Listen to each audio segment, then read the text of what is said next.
With me in the studios, His Honorable Jimmy Akena, the President General of the Uganda People's Congress, who last March was installed as the President of UPC.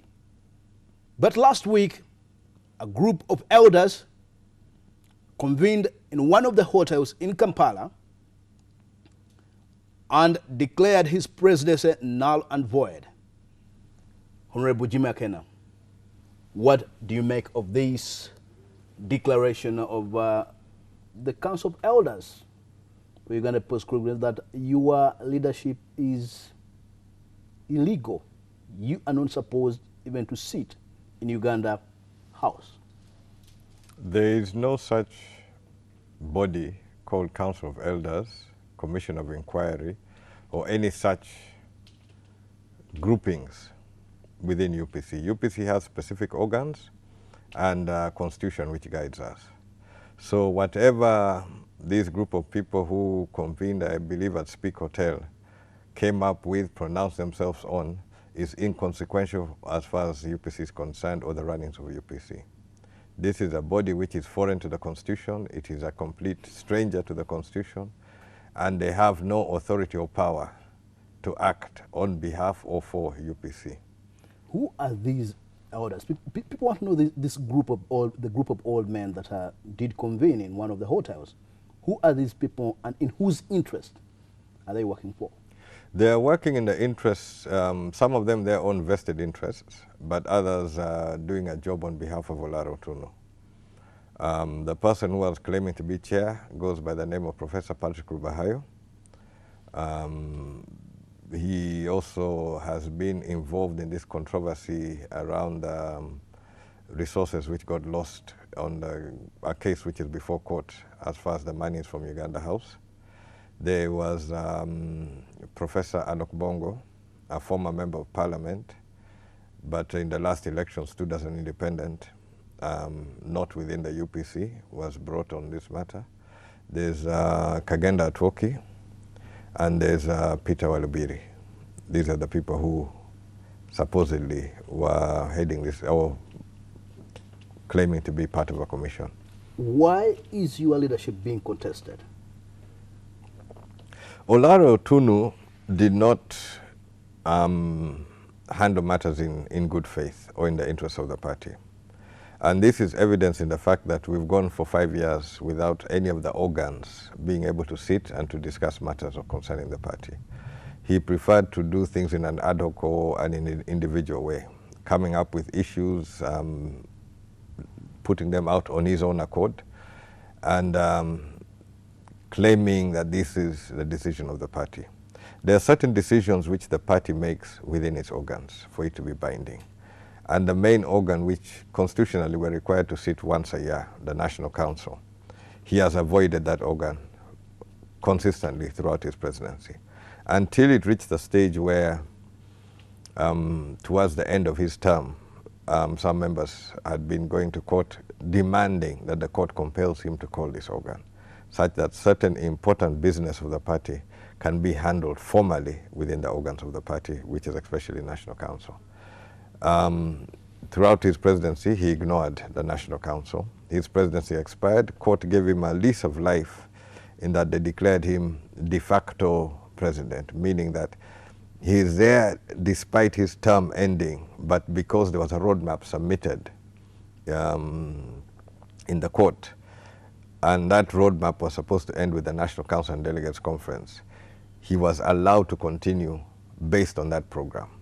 But along the way, he started altering the program and has reached a stage of now trying to disown or to undo. But the party went through a process. We had district elections on the 30th of May in all the districts of Uganda except 2.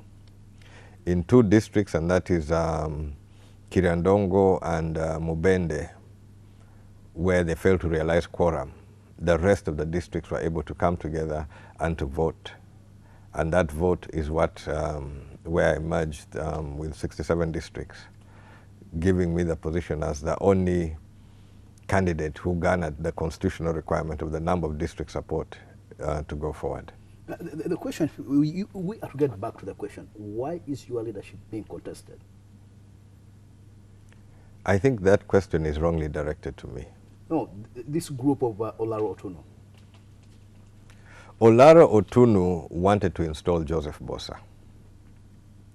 Initially, he wanted to stand, but then thought that the ground was a bit difficult, so his intention was to install or impose Joseph Bosa on the UPC. Joseph Bosa's problem comes about in that most people in UPC didn't know him as a UPC member. Joseph Bosa only really appeared in UPC activities or UPC affairs with Olara Otuno. There is no history of Joseph Bosa in UPC activities prior to 2010 when Olara Otuno was elected the party president. So it was a very hard sell.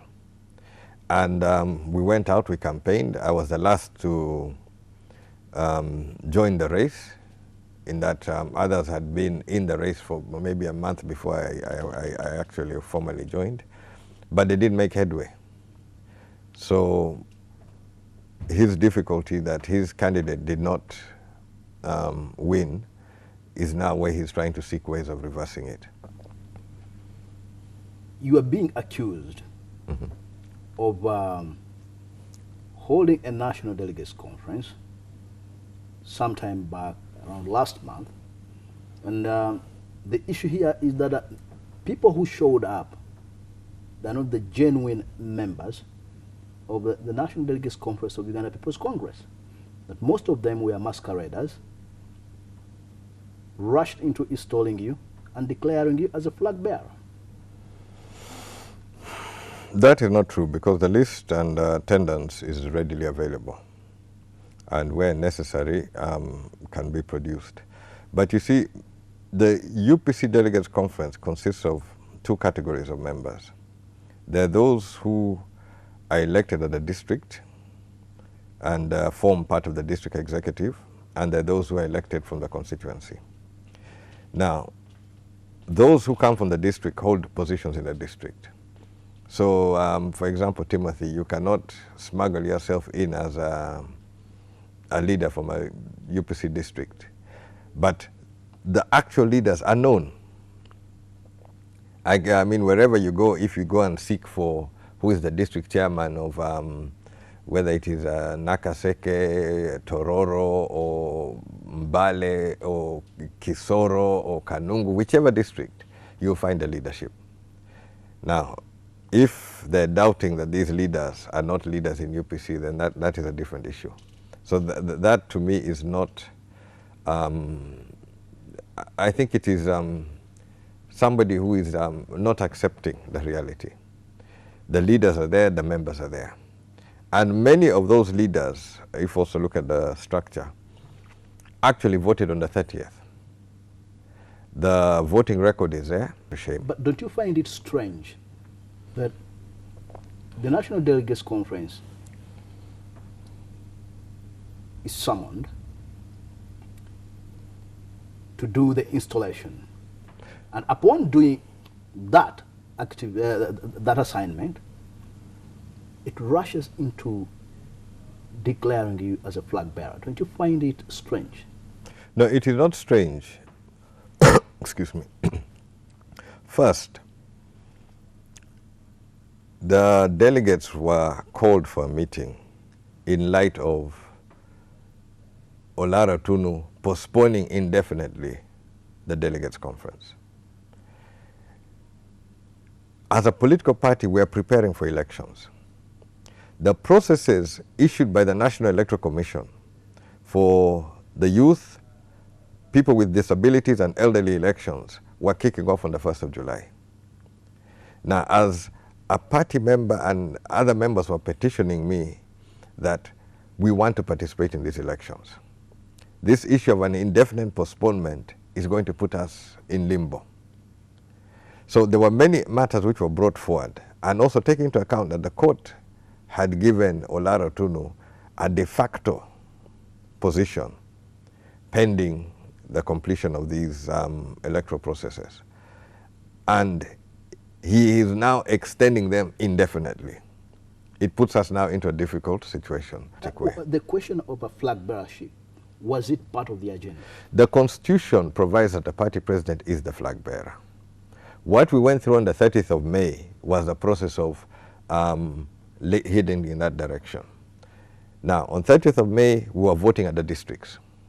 And those who voted at the districts were district executive and constituency executive, depending on whether you're in a single constituency district or a multi-constituency district. So UPC leaders who were elected in their own right were the voters at the district. They came out with a clear statement. Okay, as we come to the end of this interactive news segment, one last question for you.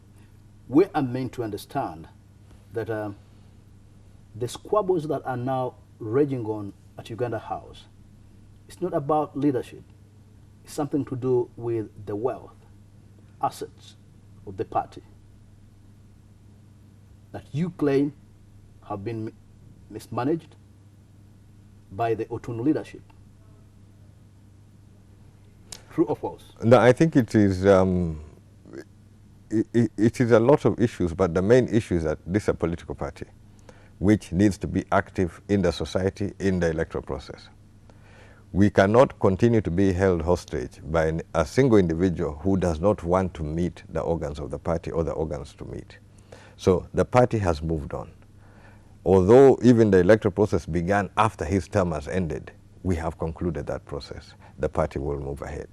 There is definitely some issue surrounding the nature of Uganda House vis-a-vis UPC. And I've been very clear on this issue.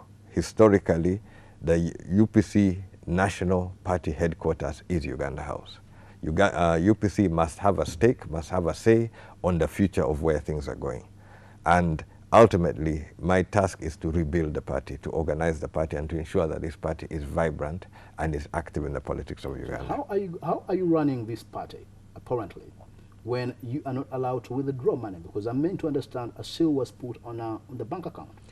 The issue of the bank account, we actually wrote to the bank. The head of my transitional committee wrote to the bank. And what we requested the bank is that any further transactions would come with an approval letter from our side. And this was when it was clear that the party members had made their decision.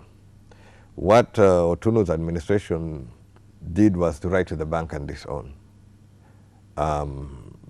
anything. So right now we've reached a situation whereby,